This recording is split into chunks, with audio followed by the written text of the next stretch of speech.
Hello, నేను సుమతి. మీరు lunch box వార్తలు వింటున్నారు. మార్చి 1 నుంచి ఏం మారబోతోంది? ఏ 100 మందులు తక్కువ ధరకు లభిస్తాయి?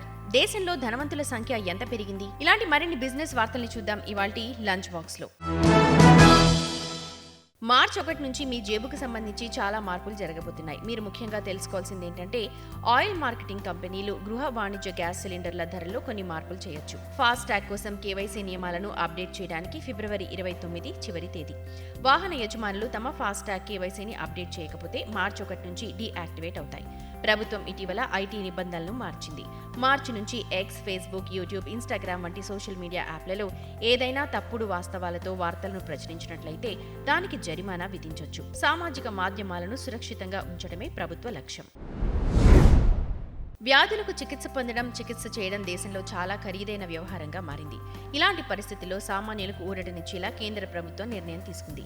ఎన్పీపీఏ అంటే నేషనల్ ఫార్మాస్యూటికల్ ప్రైసింగ్ అథారిటీ 69 కొత్త ఫార్ములేషన్ల రీటైల్ అమ్మకపు ధరను ₹31గా నిర్ణయించింది.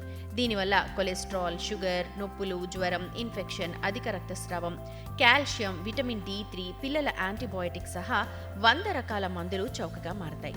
ఆరోగ్య సంరక్షణపై ప్రజల ఖర్చు తగ్గుతుంది. దీనికి సంబంధించిన నోటిఫికేషన్ను కూడా ఎన్పీపీఏ విడుదల చేసింది.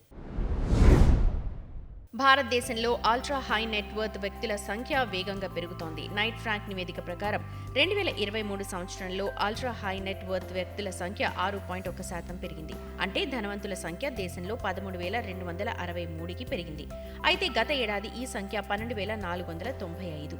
అదే సమయంలో 2028 నాటికి భారతదేశంలో అల్ట్రా హై నెట్వర్త్ వ్యక్తుల సంఖ్య 50% పెరిగి 19,908కి చేరుకుంటుంది. వచ్చే 5 ఏళ్లలో అల్ట్రా హై నెట్వర్త్ సంఖ్యను కలిగి ఉన్న ఏకైక దేశం భారతదేశమే అవుతుంది. దీనిపై నైట్ ఫ్రాంక్ తన ఫ్లాగ్షిప్ నివేదికను ది వెల్త్ రిపోర్ట్ 2024 పేరుతో విడుదల చేసింది. నైట్ ఫ్రాంక్ వెల్త్ రిపోర్ట్ 2024 ప్రకారం 90% మంది అల్ట్రా హై నెట్వర్త్ ఉన్న భారతీయులు ఈ సంవత్సరం కూడా తమ సంపదలో పెద్ద జంప్ ని చూస్తారని భావిస్తున్నారు.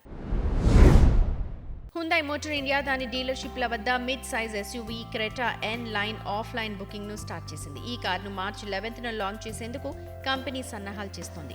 కొనుగోలుదారులు ₹25,000 టోకెన్ మొత్తాన్ని చెల్లించి ఆఫ్లైన్ లో బుక్ చేసుకోవచ్చు. Hyundai Creta N line ex showroom ధర 17.5 lakhs నుంచి స్టార్ట్ అవుతుంది. దీని ప్రత్యక్ష పోటీ Kia Seltos GT-X plus X line. గత 2 ఏళ్లలో దేశంలోని 8 ప్రధాన నగరాల్లో ఇళ్ల సగటు ధరలు దాదాపు 20% పెరిగాయి. ఈ 8 నగరాల్లో Ahmedabad, Bengaluru, Chennai, Delhi NCR, Hyderabad, Kolkata, Mumbai metropolitan region, Pune ఉన్నాయి. క్రెడాయ్, కొలియర్స్, లియోసిస్ ఫోరాస్ సంయుక్త నివేదిక ప్రకారం గృహాలకు పెరిగిన డిమాండ్ కారణంగా ధరలు పెరిగాయి. నివేదిక ప్రకారం 2021తో పోలిస్తే 2023లో బెంగళూరు, ఢిల్లీ NCR, కోల్కతాలో ధరలు దాదాపు 30% పెరిగాయి. రియల్ ఎస్టేట్ ప్రస్తుత పరిస్థితి ఇళ్ల డిమాండ్, అమ్మకం, సరఫరా పరంగా మెరుగ్గా ఉందని తెలిపింది. రాజస్థాన్లోని పాలీకి చెందిన Sumerpur mercantile urban cooperative bank licence ను రిజర్వ్ బ్యాంక్ ఆఫ్ ఇండియా బుధవారం రద్దు చేసింది. దీని కారణం ఈ బ్యాంకుకు తగినంత మూలధనం, సంపాదన సామర్థ్యం లేకపోవడమే.